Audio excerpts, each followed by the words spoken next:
Nigerian Bar in 2005. Ogwamaka is a licensed lawyer and a member of the Law Society of Ontario. She believes so much in fighting for her clients' legal rights and work for the best results for them. Ogwamaka has her own firm. She's the owner of Ogwamaka Law Firm, and she specializes in criminal defense, in immigration, and in personal injury. She's been on several of our mentoring sessions. She's a regular face here. We appreciate you, Ogwamaka, for always answering our call every time we call you. It's been a journey, with you. We appreciate you, and we appreciate the fact that, every time you come, we always take something away from those mentoring sessions. Everyone, please join me and welcome Ogwamaka to this session. Thank you. Okay, so I know we're talking about personal injury. Yes. So I specialize in auto vehicle personal injury law.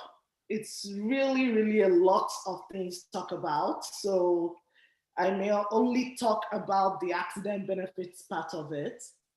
But when somebody is involved in an accident in Ontario, and let's say the person is not at fault for the accident, got rear-ended by another driver, the person has two claims to make. The first one that the person needs to make is called the accident benefits claim, which is a claim against the person's insurance company. The second claim would be tort claim, which would be a civil lawsuit against the at-fault driver and the at-fault driver's insurance company. So we'll talk about accident benefit, because usually the accident benefits claim is what would help you with your second claim, the lawsuit for tort, pain and suffering. So for accident benefits, we'll start with intake on what to talk when you consult with a client that wants to make a claim, the intake process. So the first thing to do is, if you guys have access to the internet, is to go on Google and search fiscal form. It's FSCO, Financial Services Corporation of Ontario, fiscal. If you search for the forms, you're gonna see several forms. So the first form that you would need with you when you're making the client intake is the OCF one, which is called the application for accident benefits. So I'll advise you, before you speak with your client, with the prospective client, to review the form, because that form would help you to get all the information you need to get from the client.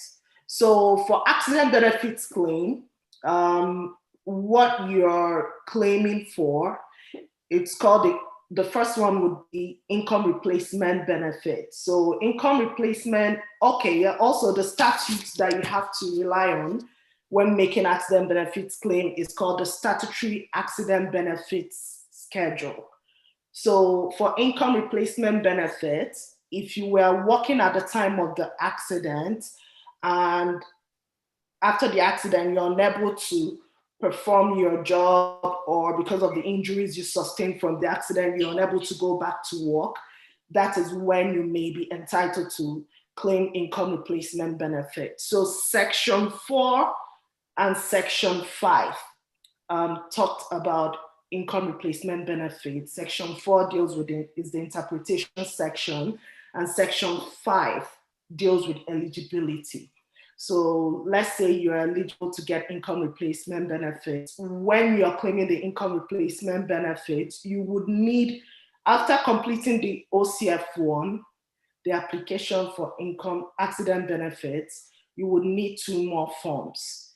One, the second form is OCF2, which is called the employer's confirmation form, that you will need to provide to your employer to complete. That form, after completion, is going to indicate how many hours of work you've done with the company, how much you were making or how much you made annually. The second form would be OCF3, which is called the Disability Certificate. This needs to be completed by a medical professional, either your family doctor, or if you're going for treatment, a chiropractor, psychologist, physiotherapist can complete it as well. So with that form, it will indicate that it will list your injuries, indicate that because of the injuries, you're unable to return back to your work. So also you have to provide, if you're self-employed, you have to provide your notice of assessment. So if you don't file your taxes, it's not gonna work. So it's able to advise your client to file their taxes because the insurance company would need that. If you were working for somebody, you would need pay stubs, at least 4 weeks worth of pay stubs before the accident and your notice of assessment. So after providing this information, and let's say you're eligible to claim income replacement benefits, what they do is they calculate the calculation would be 70% of your gross earning. So 70% of your gross earning, but the maximum they can pay you would be $400 every week. So if you want to get more than $400, then you have to have what is called optional benefit, where you pay additional fee in your insurance premium in order to get more than 400, where the cap, instead of the cap being 400, it would be 1,000. But in Ontario, nobody would want to do it because the insurance premium are already so high and expensive. So that would be income replacement benefits. The second one would be non-earner benefits. The section in the statutory accident benefit schedule that deals with that. Sorry, what did you call the next one? Non-what? Many of these things are new to us. It's called non-earners benefits. Okay. Non-earners. Non-earners. The section that deals with it is section 12. So for non-earner benefits, the people that are eligible for it are people that were not working at the time of the accident.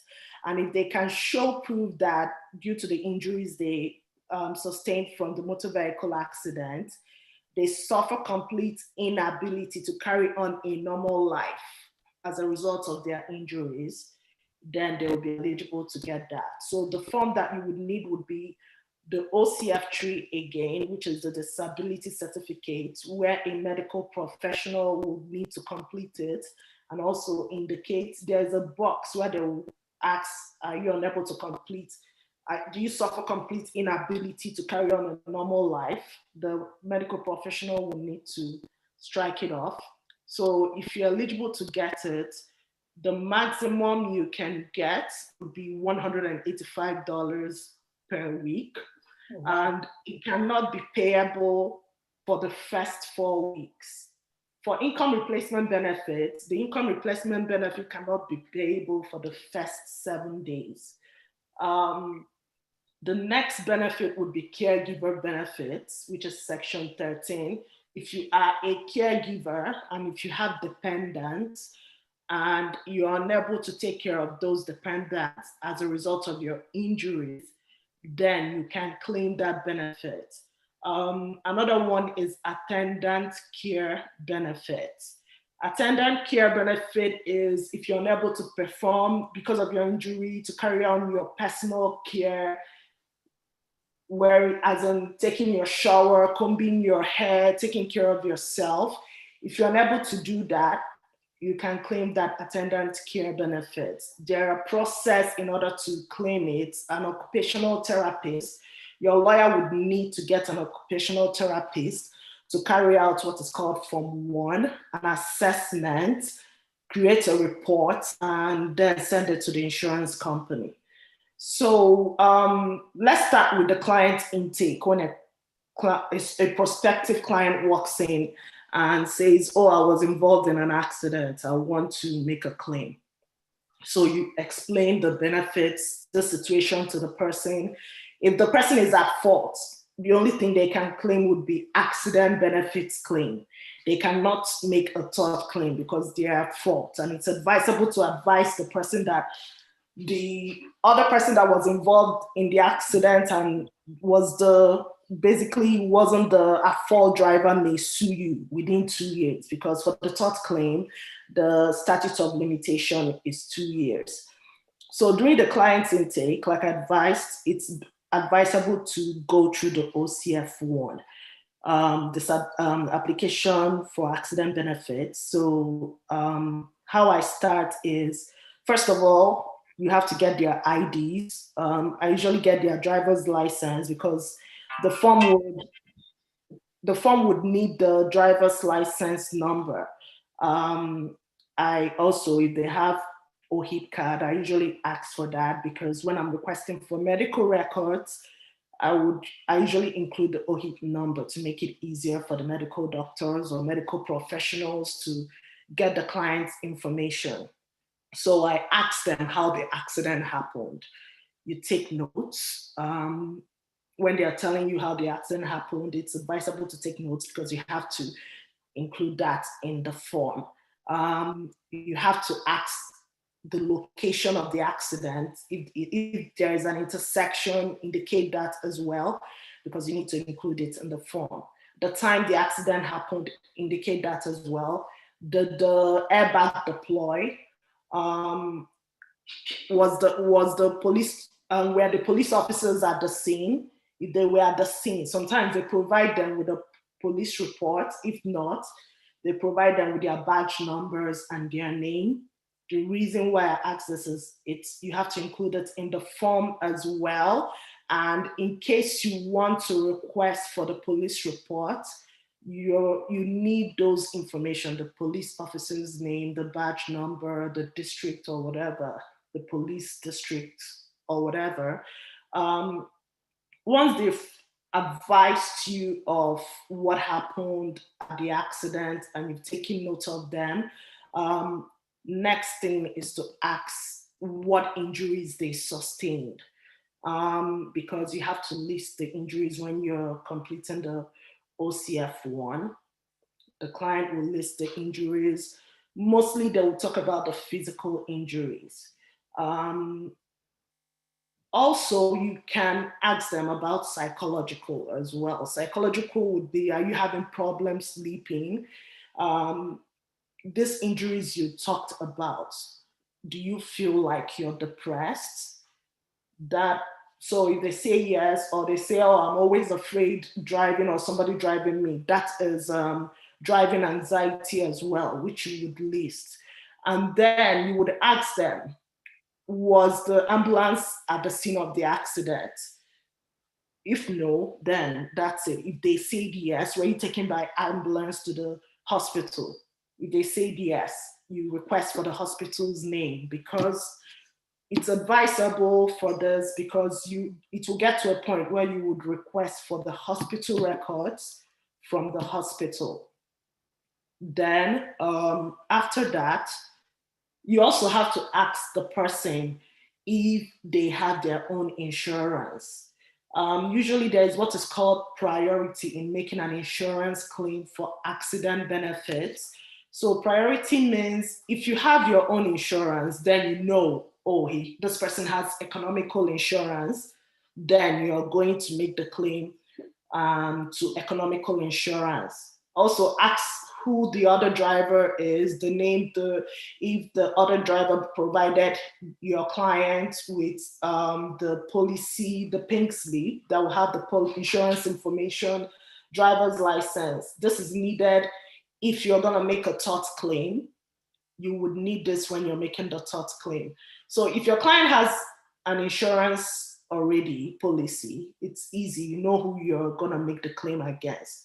If your client doesn't have an insurance policy, let's say your client was a passenger and was involved in the accident, then if your client is dependent, living with his parents, and dependent on the parents, you don't make that claim against the driver that was driving the vehicle. The first person in priority would be his parents' insurance company that he is dependent on. I always advise my clients, if the accident is not your fault, do not be afraid to make this claim. Don't be afraid because, oh, I depend on my parents. I don't have insurance policy. It's going to affect their premium. I always tell them, no, it's not going to affect their premium. It's not your fault. This is your right. You're entitled to make this claim. For the fact that you're paying exorbitant amounts for insurance policy, it is your right to make the claim. So let's say if the person is not dependent on the parents, but is married and has a spouse that has insurance policy. Instead of making the claim against the driver that was driving your client, you make the policy against the insurance company of the spouse. So if your client is not dependent on his parents, is not living with his parents, he cannot make the accident benefits claim against the parents' insurance company. But if the spouse has a vehicle and has insurance, then he can make the claim against that insurance company. But if the spouse doesn't have insurance, or he doesn't have a spouse, and your client doesn't have insurance, then that is when he would make an insurance claim against the driver that was driving the vehicle. So the form would ask you, does your client have, there's a portion of the form where they will ask if your client has insurance policy that you have to fill up. That's why I made reference to this. The form would ask, you have to ask your clients, have you been going for treatment? Have you been receiving medical treatment like physiotherapy, chiropractic therapy? If they say yes, request for the information of the clinic. The reason why I say this is there's a portion in the form where they require this information, and also it will get to a point where you would need to request medical records from that treating facility. Ask who your client's family doctor is. If they don't have a family doctor, their regular walk-in doctor, because you would need to request your client's medical records from these medical professionals. What else? If your client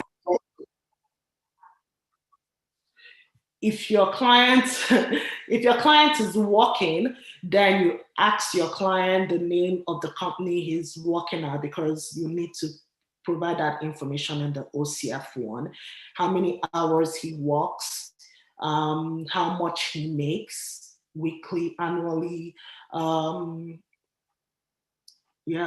If your client is self-employed, you indicate that in the form. If your client is not working, then you indicate that. If your client is a student, there's a portion where you have to provide that information.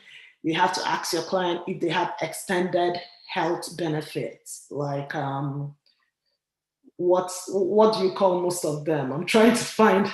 If they have extra extended healthcare benefit, there's a portion in the form that they need that information. Is your client receiving disability payments, employment insurance, or welfare?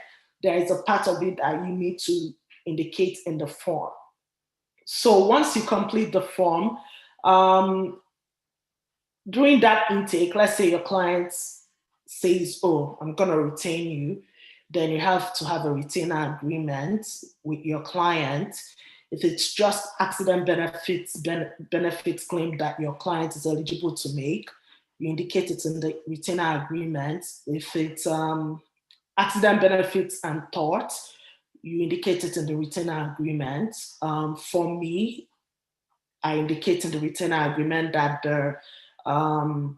my fees, it's contingency-based fee process where I do not get paid if they don't pay you. So I indicate it there, but also I indicate if you do not want to go by contingency fee, then my hourly rate fee is this. This is what I would charge. They always go by contingency fee because it's going to be outrageous if they go by hourly rates, because personal injury is not an easy thing to do. You have to put in lots of work and time, and also lots of paper. It's paper based. So I put the percentage. If the client is claiming accident benefit and tort claim, I indicate 30%. I'm getting 30% off of the accident benefits, 30% off of the torts as well, so that they don't think, oh, everything you're getting 30%. Hell no. Excuse my French. So yeah, what else? You have to think about disbursement as well. I included in my retainer agreement. So you get your client to sign the retainer agreement. Then there are forms you would need your client to sign. So I know I've been mentioning about requesting medical records. Because of confidentiality and freedom of information, you cannot just send a letter to a medical professional and say, oh, I'm requesting Ogamaka's medical record without a medical authorization from your client, authorizing you or giving you permission to request for those medical records. So when your client comes, I usually get like 6 or 8 copies of it ready for the client. Also, there's something called direction. Direction is like medical authorization, but usually use it where you're requesting for records that are not medical. Like if you're requesting for educational record, employment file, then you would use the direction. Also, for the direction, when you're sending the OCF1, application for accident benefits, you have to enclose a direction with it. If you do not enclose it, the adjuster is not gonna talk to you or regard you as your client's lawyer. That direction has to be there indicating, oh, Ogamaka, my client is giving this lawyer permission to work on my behalf. So once you include that direction, you send it out to the adjuster.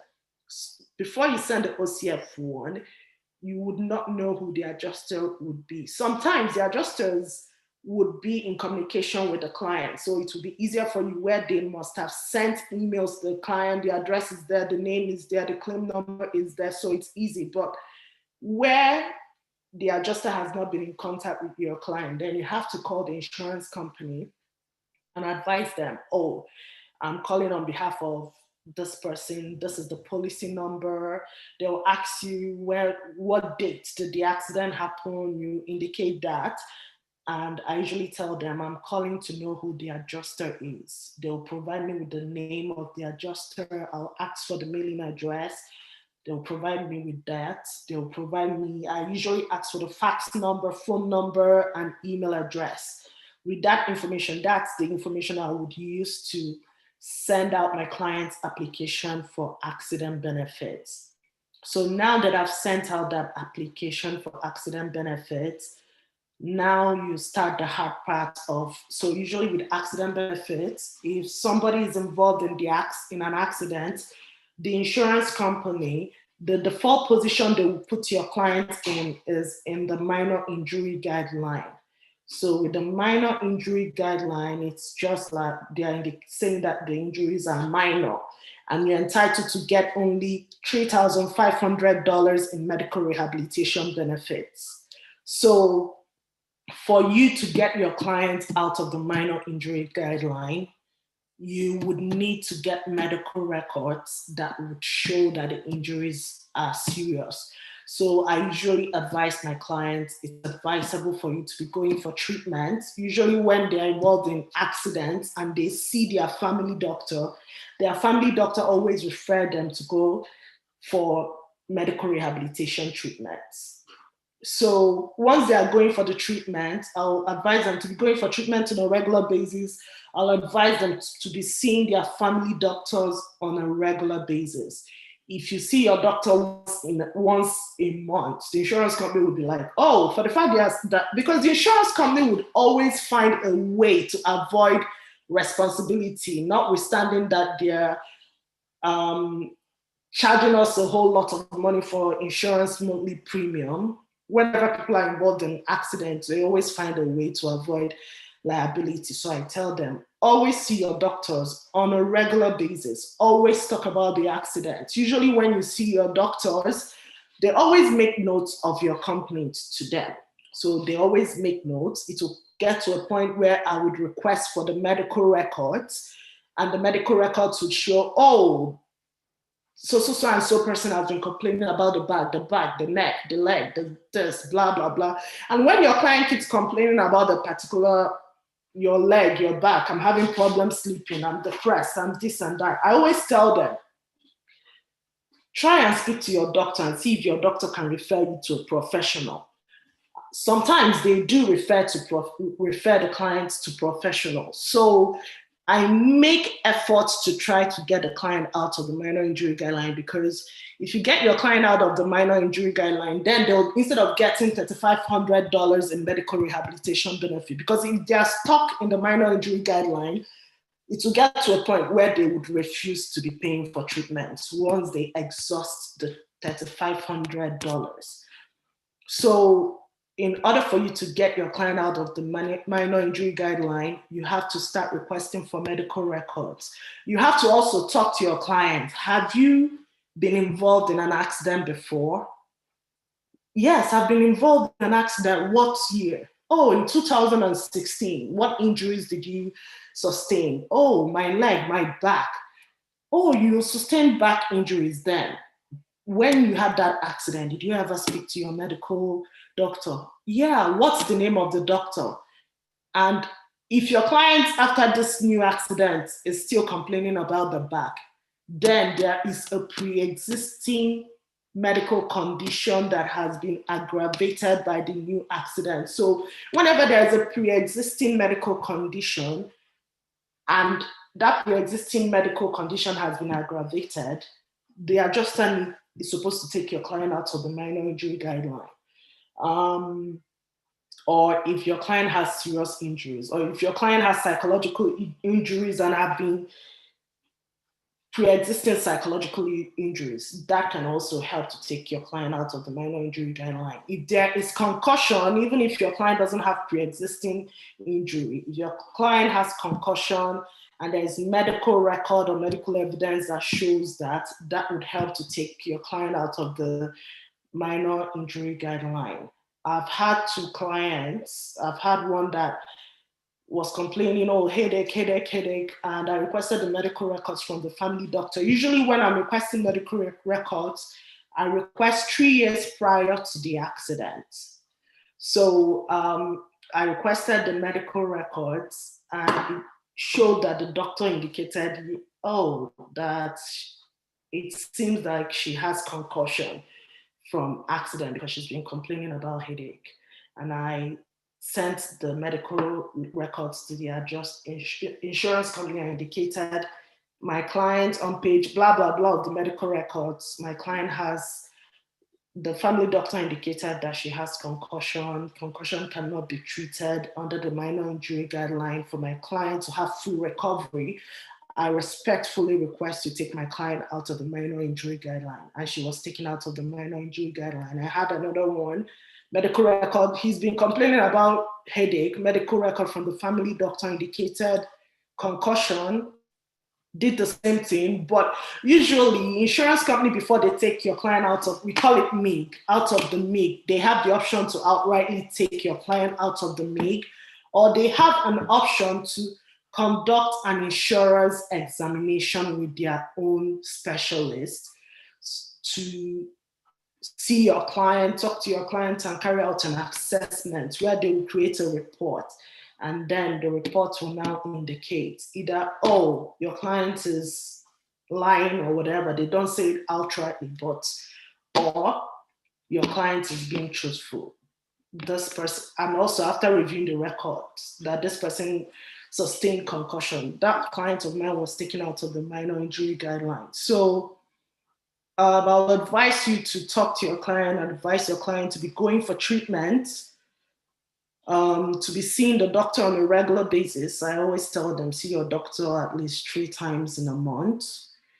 If you're not doing any of this, insurance company would be. I don't know when they would launch, when they would bring it as a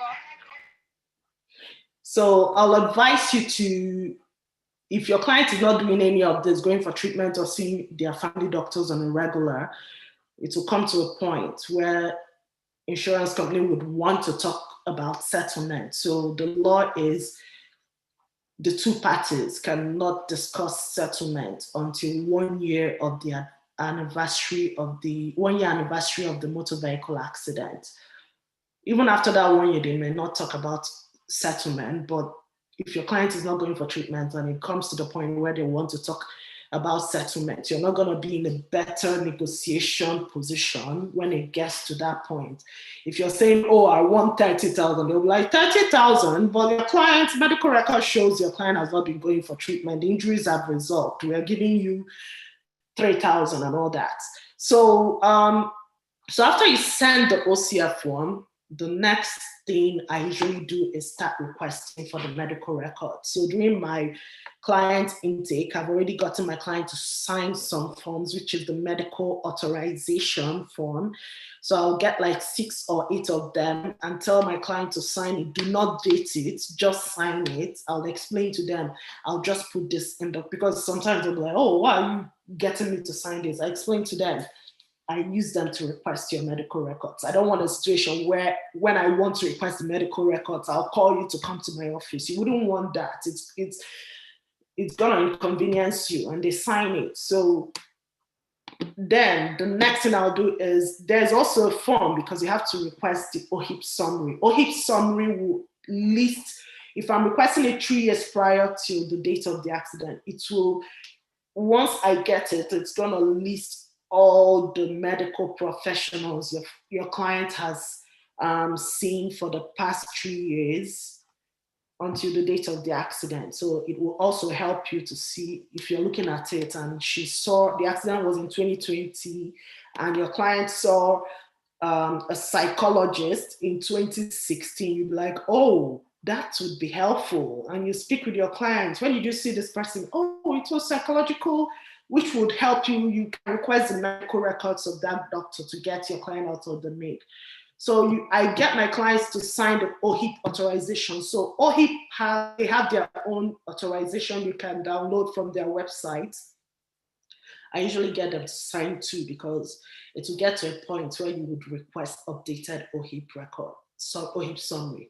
So I get them to sign it, not date it. So what I usually request, if my client was taken by ambulance to the hospital, I request hospital records from the hospital my client attended. Hospital record would show what if they did anything or if the doctor says your client sustained injuries, it will be listed there. So most hospitals in Ontario charge $30 for their hospital records.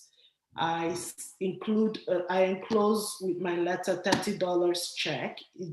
If the pages are a lot, they will send you a letter providing you with additional invoice, subtracting the $30 for you to pay before they can provide you. So once they receive the payment, they will send you the hospital records. OHIP summary, you request it from the Ministry of Health. The fee is $74. You have to enclose a check for that. Then I request my client's medical records from my client's family doctor. I request medical records from the clinic that my client is going for medical treatment, physiotherapy, and all that. So when I get them, I review them thoroughly. If I see anything that would help my client with their claim, I indicate it in my cover letter to the insurance company, asking them to take my clients out of the minor injury guideline. And if you made any payments for requesting those medical records, I'll advise you to enclose the invoice that the medical professional provided you and also request for the insurance company to reimburse you for obtaining those medical records. If your client, also there's another form which is called the OCF6, expenses claims form. So OCF6, you usually use it where If your client doesn't have extended benefits, so doesn't have any drug coverage and all that, they have to get prescription medication that they need to take as a result of the injuries they sustained from the accident. For you to request for the insurance company to reimburse your client for such expenses, you have to include the expenses claim form. So that form you list, there's a portion where you list the medications your client paid for. You have to include the medication receipts, send it to them to reimburse your clients. They usually reimburse them for that. If your client is still in the minor injury guideline, because it's advisable to make best effort to get your client out of the minor injury guideline, if your client is experiencing physical discomfort from physical injuries, backache, whatever, I usually advise them, speak to your doctor, talk to your family doctor, because when the client's family doctor or medical professional refers your client to a specialist, it's more convincing than the law firm referring the client to a specialist. So I always tell the client to speak with the doctor and see if they can refer your client to a specialist. Always talk about your injuries. Sometimes these doctors will start with either doing X-ray or MRI, and then if they discover anything, they'll refer your client to a specialist. Once they do that, you always send update to the insurance company. My client has been complaining about backache, saw the doctor on so and so date. The doctor referred her to go for X-ray. Once the X-ray is done, I'm going to provide you with updated medical records.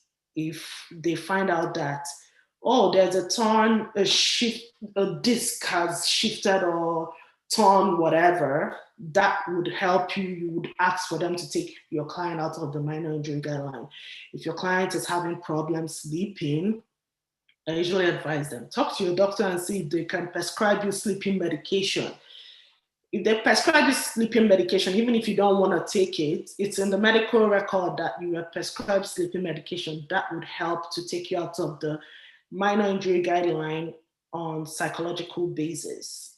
If your client is depressed, talk to your doctor, see if your doctor can refer you to a psychologist, psychiatrist, a therapist. That would also help. But if you have a family doctor that is not supportive of all this, then it's up to you as your client's lawyer to speak with a specialist. Usually most of these treating clinics, they know psychologists or orthopedic specialists or any other specialist that would be able to carry out an assessment for your client and create a report. Also, in doing the assessment or providing the treatment, there is another form that I need to talk about. It's called the OCF 18, the Treatment and Assessment Form.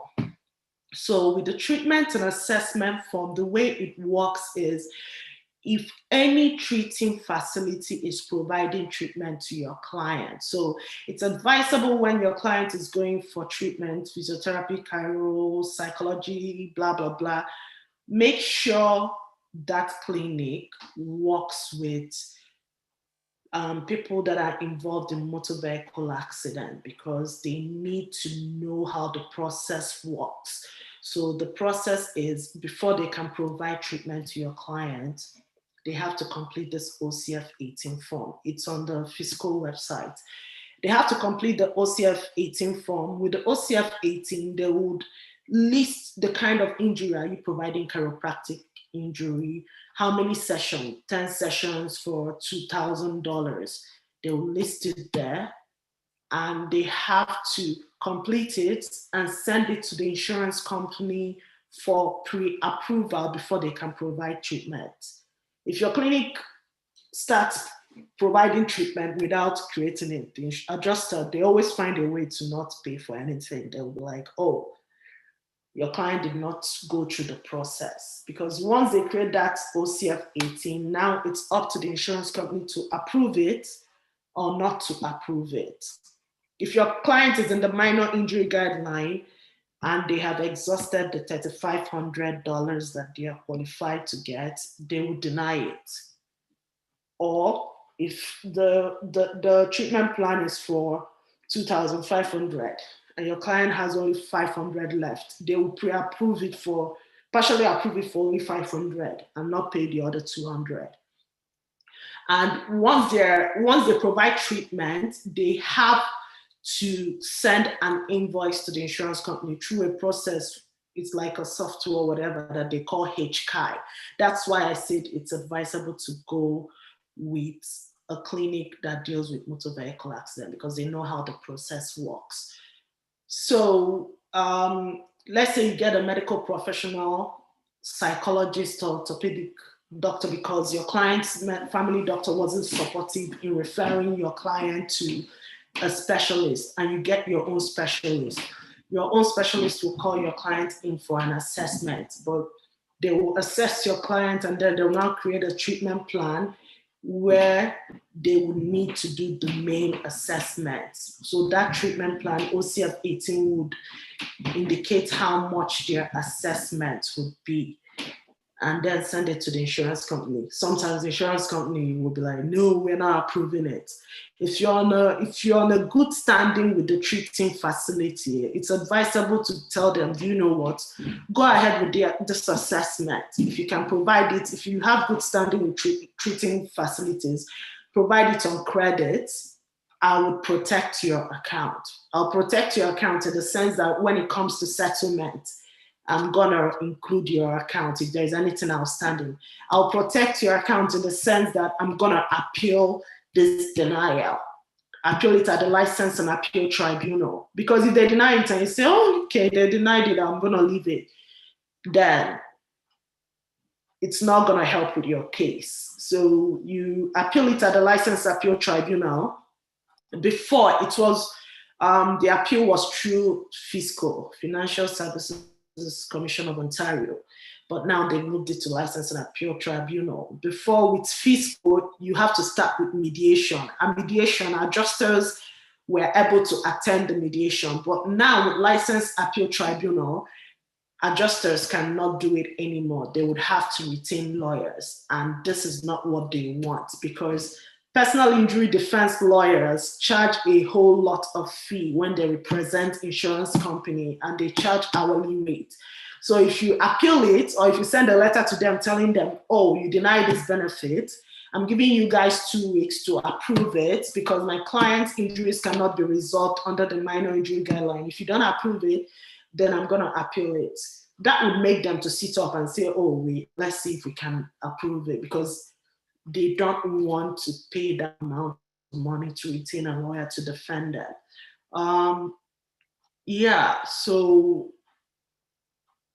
first and first, like I said, try and get your client out of the minor injury guideline. There's also what is called catastrophe. So they have the minor injury guideline, they have the intermediary, and they have the catastrophe, where if your client's injuries are that serious, where they broke a bone or lost a body part, then they'll be taken straight to catastrophe, but you have to also request for it. So if they feel the client's injuries are catastrophic in nature, then your client will be entitled to get up to $1 million in medical rehabilitation benefits. I don't know if there's any more thing I need to cover. It's a lot of things with this accident benefits. Like I said, you have to put a lot of time in it. It's mostly paper-based, where you have to be exchanging correspondence with your client and the insurance company. Yes, I wanted to ask a question about that. Okay. I know a lot of people, I don't know about you guys, but me, I'm feeling dizzy with all this information. It's so much. It's so much, and it's interesting to learn this, and I really appreciate it. You said it was paper-based, so does that mean that most of your cases would get settled out of tribunal, out of court? and you'll be able to get a good amount of damages for your clients without even going anywhere aside like dealing with it on paper? If you have a very good case, if your client is out of the minor injury guideline, and if your client keeps on going for treatment, because let's say they take your client out of the minor injury guideline, you still have to advise the client, do not relax, still be going for treatment. If that happens, I always tell my clients, sometimes after 1 year, they'll be like, oh, can we settle? Can we settle? And I tell them, just relax, cool down. You are in a good position now to talk negotiation. You have to wait for the adjuster to come to you. Once you're the one that will now make that move, oh, can we settle? That's when they will now feel like this person is desperate. Feel like you're desperate, so they'll give you anything. But license and appeal tribunal, it usually goes, even with license and appeal tribunal, it's like a telephone conference where you guys talk about it. If it doesn't work out, then they'll schedule a hearing. But most of them are settled out of court. It will get to a point where they will ask you to send your settlement proposal.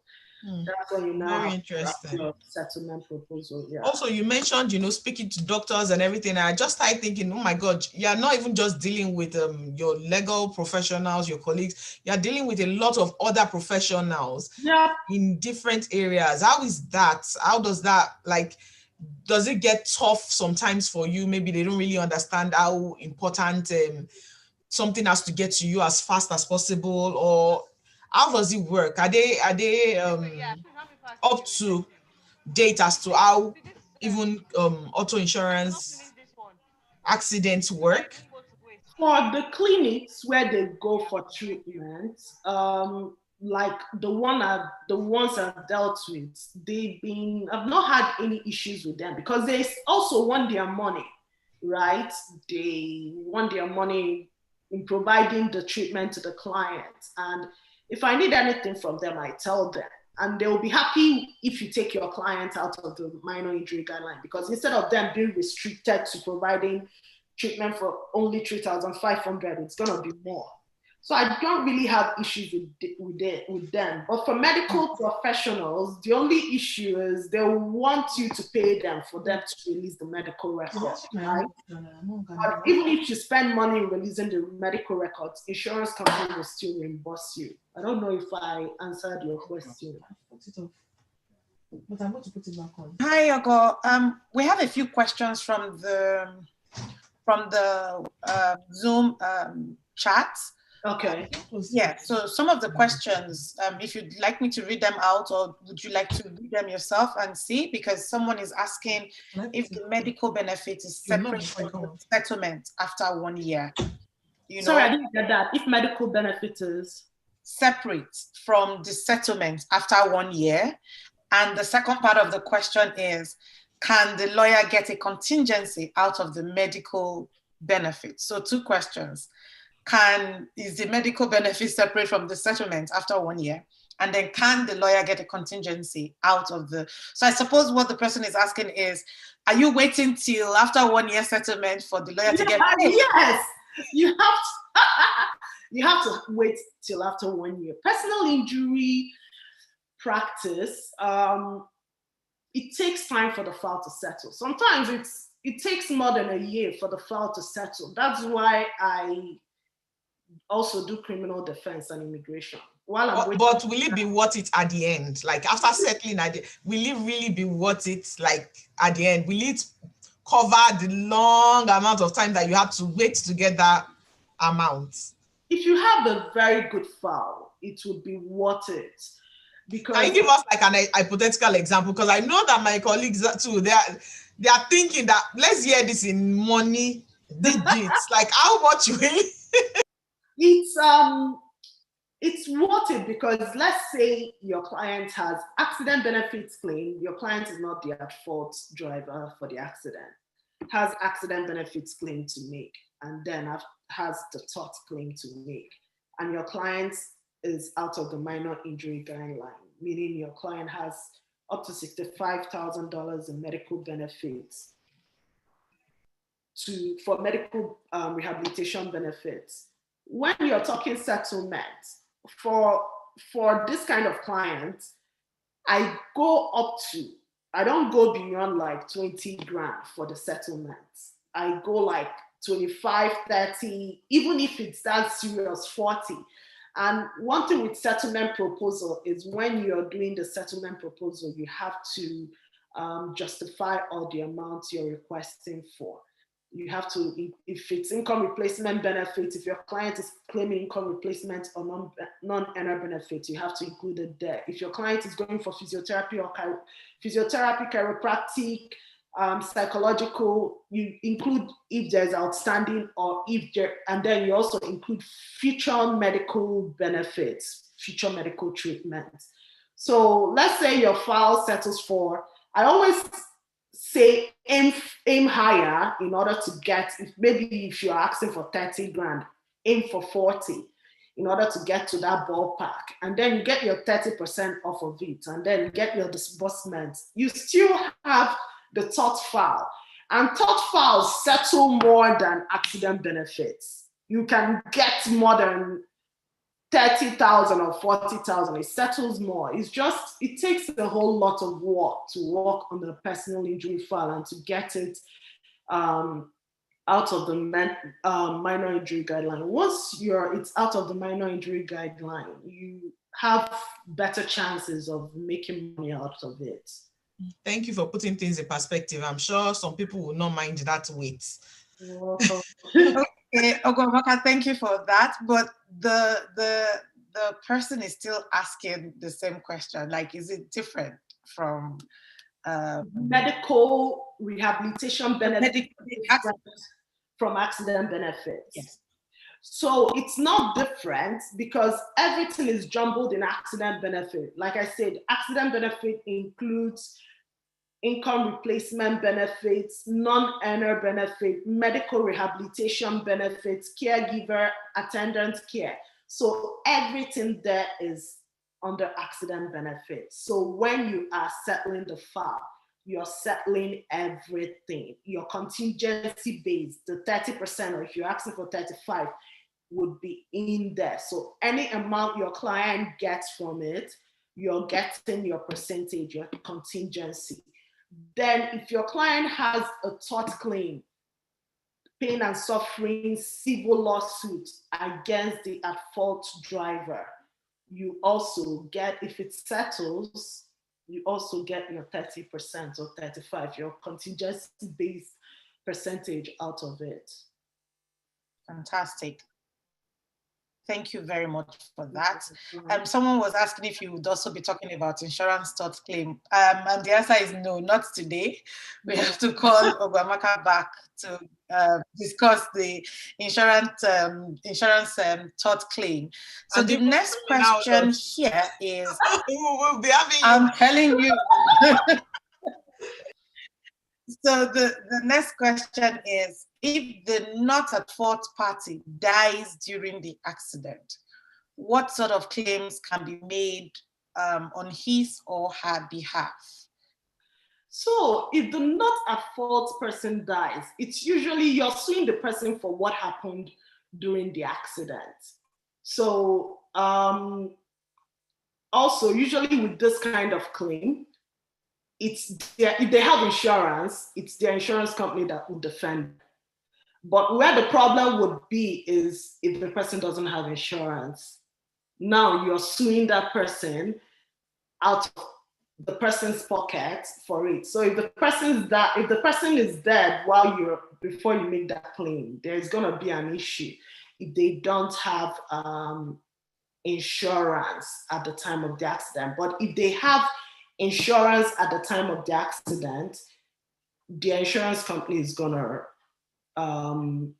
because they usually get the insurance company pays for the lawyer, retains the lawyer on behalf of the person.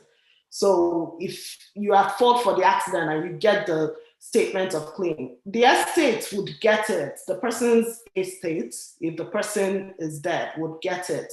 And if the person had insurance at that time of the accident, all they have to do is send that statement of claim. If it's economical insurance, send that statement of claim to economical and they'll take it from there. Ignore the background noise here, but I also have a question. So assuming someone took a cab, like a Uber or a Lyft, and there was an accident, can the passenger also like apply, try to get some form of damages in that kind of situation? Yes, of course. So you're saying if the person took an Uber, a rideshare, and there is an accident, the person can make an accident benefits claim as long as the passenger, it's not the person's fault. Accident benefits claim, if the person has insurance, then against that person's insurance company. If the person doesn't have insurance, but is dependent on the parents, then against the parents' insurance company. If the person is not dependent on the parents and has a spouse, then against the spouse insurance company. It's not going to affect their premium. They're not at fault for the accident. If none of those scenarios happened or are available, then the person can make a claim against the Uber driver's insurance company. So that would be accident benefits claim. Then tort claim against the Uber driver, and the Uber driver's insurance company would retain lawyers to represent the Uber driver. All right, thank you very much. You're welcome. Loretta, do we have any other questions? Yes. I saw Linda's hand up. Do you want to ask a question? So Linda, we're not so many, so we can actually let people talk if you want. So Linda, you can ask your question. Thank you, Moyo. Thank you, Ogwamaka, and thank you, Loretta. Yeah, so most of my questions have been asked. I really basically wanted to know, my impression was that the medical benefits was limited only to the actual amounts that the plaintiff actually spent on treatment, right? So I'm just wondering if that is the case, that the medical benefits is only the treatment fees, how then can the lawyer now get a percentage of that? But I can understand it if, like you explained, it also includes the loss of work, getting other assistance because of injuries. Then I can understand that, yes. Thank you.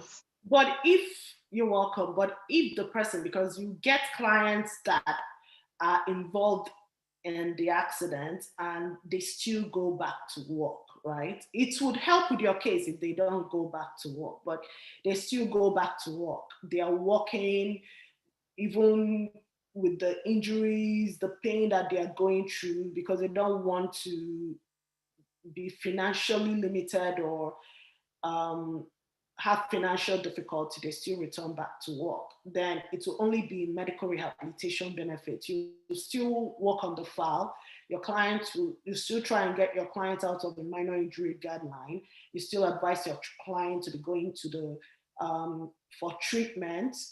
You still try to get your client to see specialists, see family doctor. When it gets to a point where they want to settle the file, you can still get your percentage from the settled file. Contingency fee percentage is just the main thing that would help you to make a whole lot of money out of it, is to get your client out of the minor injury guideline. Okay, thank you very much. Just one more thing, and then I would leave the room for other people to ask. Okay.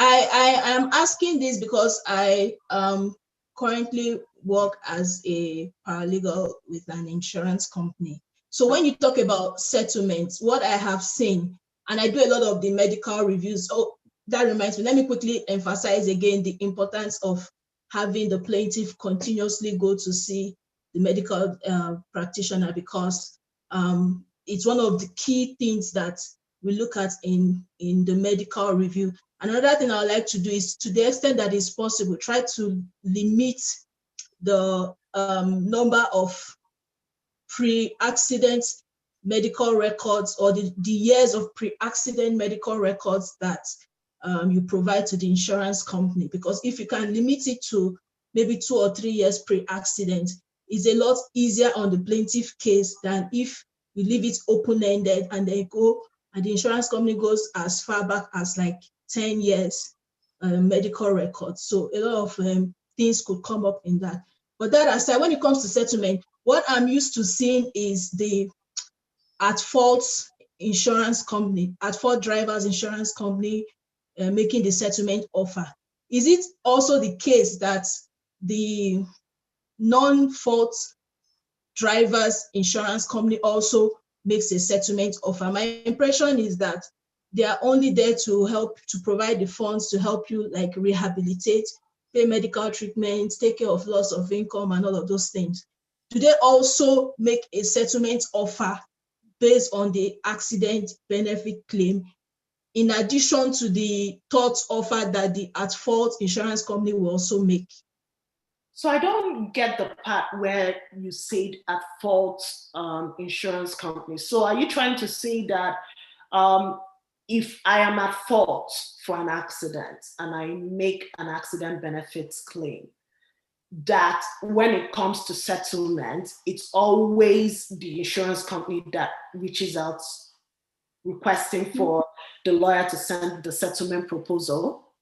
No, that's not what I'm saying. So I'm saying like in an accident scenario, right? You have two drivers. Mm-hmm. One is at fault, one is not at fault. Mm-hmm. Both drivers have insurances, right? Yep.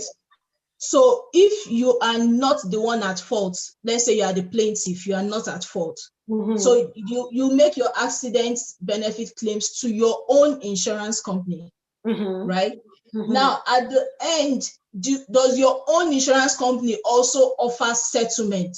Yep.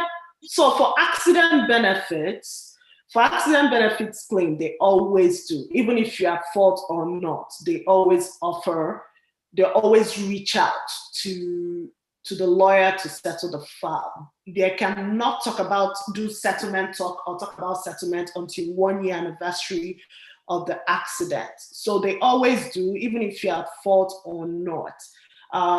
You are entitled to make accident benefits claim, whether you're at fault or not. The only difference is if you are the person at fault, then it may affect your insurance premium increasing. If you're not at fault, it will not affect yours, but they always reach out for settlements. And what I notice most of this insurance company do is, usually when the year is about to run out, around November, December, they call it settlement bleeds, where they reach out to lawyers to try to settle the files, just to clear the files, because they know that more claims will be coming in. So they need to reduce the workload. But yeah, they always send out letter to anybody making accident benefits claim, whether you're at fault or not, to settle the file. I always prefer to wait for them to reach out and make that offer.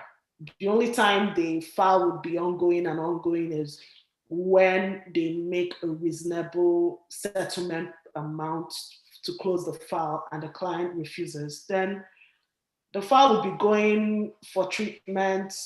If the person is out of the minor injury guideline, it will take years and years for the person to even get up to $65,000, to exhaust the $65,000 in medical rehabilitation benefits.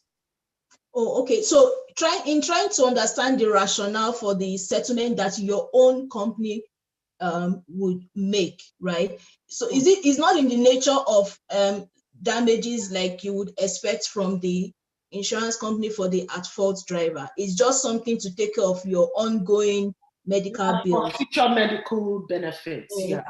Right. And I know you're welcome. I know you mentioned something about limiting the number of years of medical records a lawyer requests on behalf of the client. For me, I always go 3 years. I don't go beyond 3 years. The only time I go beyond 3 years is I usually ask my clients, do you have pre-existing injuries? And if they say, yeah, I had accidents and it's more than 3 years, that's when I go beyond that in order to know if it's noted in the medical records. And if it's noted there, I would use it and request for my client to be taken out of the minor injury guideline because that injury was aggravated in the recent accident. Thank you very much, Ogwamaka. Thank you, Linda, too, for your insights We appreciate that. I think someone also asked that other than car accidents, which other injuries is prevalent under personal injuries?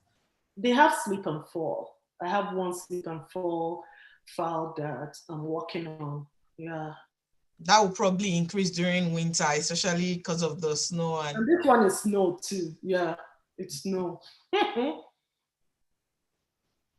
Thank you very much, Ugoamaka. So does anyone else have any questions? We've gone past our time. I think that it was a day, and he asked if for the tort claim that he wanted to know if the civil matter will die with the at-fault party, even if they have insurance. But I think that in the conversation you had talked about it, but I don't know if you want to touch on that. So the question specifically is for the tort claim. I guess this is a civil matter that dies with the at-fault party, even if they have insurance. Is this correct? So, like I said, for tort claim, it helps if the at-fault party has insurance. If the at-fault party has insurance, the insurance company that would represent that person, even if the person changed from economical to state farm, we don't have state farm here, but whatever. Even if that person had economical at the time of the accident and then subsequently changes to state farm, the insurance company that will represent that person would be economical. If the person has insurance, if the person is dead, I've never encountered it, but I would think it would be the person's estate would be sued. If the person's estate is sued, usually when the person gets the statement of claim, first thing is to issue the notice of intention to sue. So when you're issuing the notice of intention to sue, you send it to the at-fault driver, the owner of the person in the policy and the operator of the vehicle, whichever. And also you copy the insurance company. Now they are aware that lawsuit is coming. They'll reach out to you, oh, I'm the lawyer for this person, the person that will handle this. So if the person has insurance company, the insurance company would be the person that would be the ones to represent that person. I feel where the problem would be is if the person doesn't have insurance company. Maybe you will sue the person's estate, but how much would the person have, right? Because there's a whole lot of money that is involved in it. Thank you very much. Is there any other question? I think that we've short our time today. Exhausted the question. I think what we can do now is to just let everybody unmute and say thank you to you. Thank you so much, Ugoamaka. You know me, I'm going to continue disturbing you. Anytime I have any questions. That's okay. Thank you so much for always being accessible to us. We really appreciate you. We love you. Thank you so much. So guys, you can start unmuting and saying thank you to our speaker today. Thank you so much. We're very grateful. You're welcome. Thank you so much, Hugo. We are grateful. It was a very interesting session, very informative. Thank you so much for taking the time out to share your knowledge with us. Very much appreciated. Thank you. You're welcome, everyone. Thank you, Hugo. We look forward to the third class. We look forward to that. Thanks. You're welcome, Ade. I think Ade is very interested in the thought part of That's where the money is. Because all the questions from top, he's been asking. Ade, what's up? He's been asking about the thought side of the personal